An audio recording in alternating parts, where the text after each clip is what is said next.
New York ভিত্তিক আন্তর্জাতিক মানবাধিকার সংস্থা হিউম্যান রাইটস ওয়াচ বাংলাদেশের এলিট ফোর্স র্যাবকে বিলুপ্ত করার দাবি জানিয়েছে। মানবাধিকার সংস্থাটির পক্ষ থেকে বাংলাদেশের অন্তর্বর্তী সরকারের প্রধান উপদেষ্টা অধ্যাপক মোহাম্মদ ইউনুসের কাছে র্যাব বিলুপ্ত করার আহ্বান জানিয়ে একটি খোলা চিঠি দেওয়া হয়েছে। এই চিঠি সংস্থাটি তাদের ওয়েবসাইটেও প্রকাশ করেছে। চিঠিতে বলা হয়েছে, বিগত সরকারের সময় র্যাব গুরুতর মানবাধিকার লঙ্ঘনের সাথে জড়িত ছিল এবং এইসব ঘটনার ক্ষেত্রে তাদের দায়মুক্তিও ছিল। র্যাব প্রতিষ্ঠার পর থেকে যতগুলো মানবাধিকার লঙ্ঘনের ঘটনা ঘটেছে সেগুলো তদন্ত করার আহ্বান জানিয়েছে মানবাধিকার সংস্থাটি। র্যাবের বিরুদ্ধে মানবাধিকার লঙ্ঘনের যেমন অভিযোগ রয়েছে, তেমনি র্যাবের পাশাপাশি প্রতিরক্ষা গোয়েন্দা মহাপরিদপ্তর বা ডিজিএফআই এর বিরুদ্ধেও এ ধরনের অভিযোগ আছে। তবে র্যাবের তুলনায় প্রতিরক্ষা গোয়েন্দা মহাপরিদপ্তর বা ডিজিএফআই এর কর্মকাণ্ড আরও বেশি ধরাছোঁয়ার বাইরে এবং অপ্রকাশ্য। ডিজিএফআই নিয়ে বিস্তর অভিযোগ অনেকের মুখে মুখে থাকলেও সেগুলো নিয়ে কেউ প্রকাশ্যে কথা বলতে সাহস পায়নি এতদিন। বহু মানুষকে গুম করা কিংবা বছরের পর বছর ধরে গোপন বন্দিশালায় আটকের বিষয়টি সবার চোখের সামনে আসে শেখ হাসিনার পতন এবং দেশ থেকে পালিয়ে যাবার পরে। দীর্ঘদিন ধরে নিখোঁজ থাকা কিছু ব্যক্তির পরিবারের সদস্যরা ঢাকার সেনানিবাসের ভেতরে ডিজিএফআই এর অফিসের সামনে জড়ো হয়েছিলেন 6 আগস্ট। তাদের অভিযোগ ছিল অনেক ব্যক্তি ডিজিএফআই এর কাছে বন্দী রয়েছেন। এরপর ঢাকা শহরের বিভিন্ন জায়গা থেকে অন্তত 3 জনকে পাওয়া যায় যারা 5 থেকে 8 বছর পর্যন্ত নিখোঁজ ছিলেন। র্যাব বিলুপ্ত করা প্রয়োজন কিনা এটি নিয়ে দুই ধরনের মতামত কিংবা দৃষ্টিভঙ্গি পাওয়া যায়। মানবাধিকার কর্মীরা মনে করেন র্যাব বিলুপ্ত করার কোনো বিকল্প নেই। তবে সেনাবাহিনীর সাবেক ঊর্ধ্বতন কর্মকর্তাদের দৃষ্টিভঙ্গি হচ্ছে র্যাব বিলুপ্ত না করে সেটির সংস্কার করা জরুরি এবং এই বাহিনীকে যাতে ভবিষ্যতে রাজনৈতিকভাবে ব্যবহার না করা যায় সেটিও নিশ্চিত করা জরুরি। উল্লেখ্য, র্যাব পুলিশের অধীনে একটি বাহিনী হলেও এর কর্মকর্তাদের বড় অংশ আসেন সামরিক বাহিনী থেকে। মানবাধিকার কর্মীরা বলছেন র্যাবের বহু কর্মকর্তার বিরুদ্ধে নানা ধরনের গুরুতর অপরাধে জড়িয়ে পড়ার ঘটনা আছে এবং এর বেশ কিছু আদালতে প্রমাণিত হয়েছে। মানবাধিকার কর্মী নূর খান লিটন বলছেন, সার্বিকভাবে র্যাবের ইমেজ এমন এক পর্যায়ে পৌঁছেছে যে সেখান থেকে র্যাবকে টেনে তোলা মুশকিল। র্যাপিড অ্যাকশন ব্যাটালিয়ন ইমিডিয়েট বিলুপ্ত করা দরকার, কারণ তারা সমাজে ভীতিকর একটা অবস্থা তৈরি করেছেন। মৌলিক যে ব্যাপারটা, তারা এমন ভীতিকর অবস্থা তৈরি করেছেন যেটি একটা গণতান্ত্রিক সমাজে, একটা সুস্থ সমাজে এই ভীতিকর পরিস্থিতি নিয়ে চলা সম্ভব না। বাহিনী হিসাবে র্যাব সবচেয়ে বড় সমালোচনার মুখে পড়েছে তথাকথিত ক্রস ফায়ারের কারণে। বাংলাদেশে পুলিশের সঙ্গে বন্দুকযুদ্ধে সন্ত্রাসীদের হতাহতের ঘটনা ঘটছে, তবে র্যাবের সঙ্গে ক্রস ফায়ার যেন একটা নিয়মিত ঘটনা হয়ে দাঁড়িয়েছিল। র্যাবের কর্মকাণ্ড তখন থেকেই বিদেশিদের নজরে আসতে থাকে। র্যাব গঠনের 2 বছরের মাথায় ঢাকায় নিযুক্ত তৎকালীন মার্কিন রাষ্ট্রদূত ওয়াশিংটনে যে তার বার্তা পাঠিয়েছিলেন সেখানে এই চিত্র ফুটে ওঠে। উইকিলিক্সে সেই তার বার্তা প্রকাশিত হয়েছিল। মার্কিন তার বার্তায় বলা হয়েছিল, র্যাবের সবচেয়ে পরিচিত বৈশিষ্ট্য হচ্ছে ক্রস ফায়ার নামে বিচার বহির্ভূত হত্যাকাণ্ড। প্রতিবারের গল্প একই রকম। ক্রস ফায়ার ছাড়াও র্যাবের বিরুদ্ধে ঘুষ, চাঁদা নেওয়া কিংবা অন্যের হয়ে জমি দখল করার মতো নানা অভিযোগও দানা বাঁধতে থাকে। র্যাবের বিরুদ্ধে আরেকটি গুরুতর অভিযোগ আসে সরকার বিরোধী রাজনৈতিক দলের নেতাকর্মীদের তুলে নেওয়া। বিশেষ করে 2014 সাল এবং 2018 সালের নির্বাচনের আগে পরে এই ধরনের ঘটনার বেশ কিছু অভিযোগ সংবাদ মাধ্যমে এসেছিল। অনেকটা আকস্মিকভাবে 2021 সালের 10 ডিসেম্বর আমেরিকার দিক থেকে নিষেধাজ্ঞা দেওয়া হয় র্যাব বাহিনী এবং এর 6 জন কর্মকর্তার উপর। সেখানে গুরুতর মানবাধিকার লঙ্ঘনের অভিযোগ আনা হয়। অবশ্য আমেরিকা নিষেধাজ্ঞা দেওয়ার পর থেকে র্যাবের হাতে ক্রস ফায়ারে নিহত হওয়ার ঘটনা নেই বললেই চলে। অবসরপ্রাপ্ত মেজর জেনারেল এম মনিরুজ্জামান বলছেন, র্যাব একটি রাষ্ট্রীয় প্রতিষ্ঠান। রাষ্ট্রের কাঠামো চালানোর জন্য এই ধরনের প্রতিষ্ঠানের প্রয়োজন আছে। তিনি মনে করেন র্যাবকে যেভাবে ব্যবহার করা হয়েছে সেটি হচ্ছে সমস্যা। এগুলো রাষ্ট্রীয় প্রতিষ্ঠান এবং রাষ্ট্রের কাঠামো চালানোর জন্য এগুলোর অবশ্যই প্রয়োজন আছে।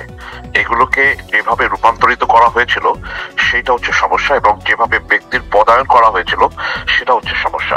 দ্বিতীয়টা হচ্ছে এদের কোনো জবাবদিহিতা ছিল না। অনেকে মনে করছেন রাজনৈতিক সংস্কৃতির পরিবর্তন না হলে শুধু বাহিনী বিলুপ্ত করে নতুন বাহিনী তৈরি করে কোনো লাভ হবে না। এখানে তো হচ্ছে রাজনৈতিক যারা আছেন, রাজনীতি নির্ধারণ করেন, নীতি নির্ধারক, তারাই তো এর সাথে জড়িত। উপর থেকে নির্দেশ দিয়ে এগুলিকে নষ্ট করা হয় আর কি। যেমনটা বলছিলেন বিজিবির সাবেক মহাপরিচালক লেফটেন্যান্ট জেনারেল মইনুল ইসলাম। মানবাধিকার কর্মীরা ডিজিএফআইকে নাটের গুরু হিসেবে বর্ণনা করছেন। তাদের মতে ডিজিএফআই দেশে গুম হবার ঘটনাগুলো সমন্বয় করেছে কিংবা উৎসাহিত করেছে। অবসরপ্রাপ্ত মেজর জেনারেল মনিরুজ্জামান বলছেন, ডিজিএফআই এর প্রধান কাজ হচ্ছে 3টি বাহিনীর উপর গোয়েন্দা নজরদারি করা। যে ধরনের গণতান্ত্রিক জবাবদিহিতা থাকা দরকার বা ওভারসাইট থাকা দরকার, সেই মেকানিজমগুলো একেবারেই ছিল না। এবং যে কাজগুলো তারা করছিল সেটা কিছুটা নিজের উদ্যোগে করছিল, বেশিটা করছিল হলো রাজনৈতিক নেতৃত্বের অধীনে তাদের আদেশের উপর ভিত্তি করে। মানবাধিকার কর্মী নূর খান লিটন বলছেন, র্যাব কিংবা ডিজিএফআই গত 15 বছর ধরে যেভাবে মানবাধিকার লঙ্ঘন করেছে সেটি অনেকটাই স্পষ্ট ছিল এবং এসব লঙ্ঘন নিয়ে বাহিনীর ঊর্ধ্বতন কর্মকর্তারা যখনই যিনি দায়িত্বে ছিলেন তারা অবগত ছিলেন। ডিজিএফআই কর্মকাণ্ডকে একেবারে সেনাবাহিনীর অভ্যন্তরীণ বিষয় দেখভাল করা এবং রাষ্ট্রের নিরাপত্তার, শুধুমাত্র রাষ্ট্রের নিরাপত্তা, এইখানে ব্যাংকের মালিকানা পরিবর্তনের জন্য তাদের যেতে হবে, মিডিয়া দখল করা বা মিডিয়া ঘেরাও করে এই সংবাদ প্রকাশ করা যাবে, এটা করা যাবে না, এই কাজের জন্য মানে তাদের কর্ম পরিধির ভিতর কিন্তু এটা থাকার কথা না, কিন্তু তারা এটা করেছেন। প্রধান বিচারপতির গায়ে হাত তুলেছেন, তাকে দেশ তাড়িত করেছেন। এই যে অপরাধগুলো তারা সংগঠিত করেছেন বিগত দিনে, এই অপরাধটি কিন্তু শুধুমাত্র 2-4 জন ব্যক্তির উপর দায় চাপালে হবে না, পুরো সংস্থাটির উপরে এই অভিযোগটা আসে। বাংলাদেশে মানবাধিকার রক্ষায় সরব একটি সংগঠন মায়ের ডাক ঢাকা সেনানিবাসে প্রতিরক্ষা গোয়েন্দা সংস্থা বা ডিজিএফআই অফিসের সামনে জড়ো হয়েছিলেন। তখন বিষয়টি নিয়ে কথা বলার জন্য সামরিক বাহিনীর মুখপাত্র প্রতিষ্ঠান আন্তঃবাহিনী জনসংযোগ পরিদপ্তরের সাথে যোগাযোগ করা হয়েছিল, কিন্তু বিষয়টি নিয়ে ডিজিএফআই এর তরফ থেকে কোনো বক্তব্য পাওয়া যায়নি। সাবেক লেফটেন্যান্ট জেনারেল মইনুল ইসলাম মনে করেন, সব সংস্কারের সাথে রাজনৈতিক বিষয়ও জড়িত থাকে।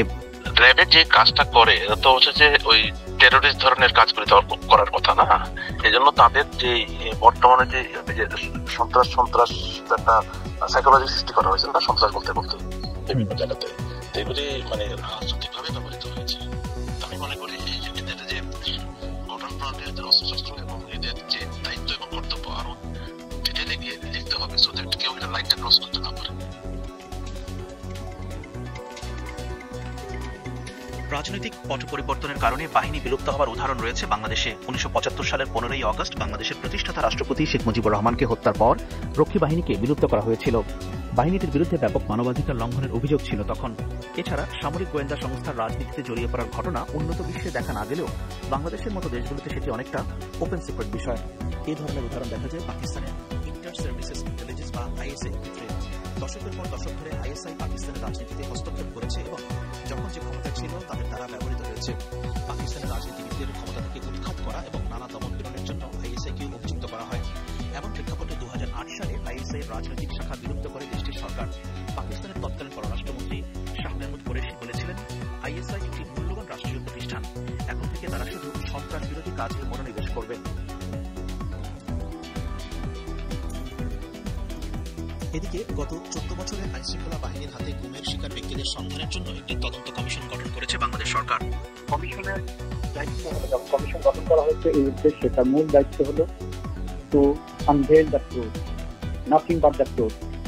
এই কমিশনের যেসব কার্যপরিধি নির্ধারণ করা হয়েছে সেগুলো হচ্ছে 2010 সালের 1 জানুয়ারি থেকে 2024 সালের 5 আগস্ট পর্যন্ত গুম হওয়া ব্যক্তিদের সন্ধান, তাদের শনাক্ত এবং কোন পরিস্থিতিতে গুম হয়েছিলেন সেটা নির্ধারণ করা, জোরপূর্বক গুমের ঘটনাসমূহের বিবরণ সংশ্লিষ্ট কর্তৃপক্ষের কাছে দাখিল করা এবং এই ব্যাপারে সুপারিশ প্রদান করা, গুম হওয়া ব্যক্তিদের সন্ধান পাওয়া গেলে আত্মীয় স্বজনকে অবহিত করা এবং গুমের ঘটনা সম্পর্কে অন্য কোনো সংস্থা বা প্রতিষ্ঠান কর্তৃক পরিচালিত তদন্তের তথ্য সংগ্রহ করা।